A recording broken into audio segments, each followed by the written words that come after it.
Today, we will learn how to use a forehead thermometer strip to measure body temperature.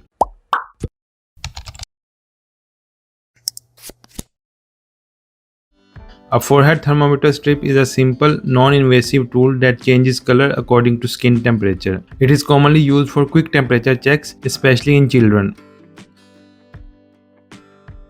To use it, make sure the forehead is clean and dry. Place the strip flat on the forehead, just above the eyebrows. Press it gently and keep it in place for about 15 seconds.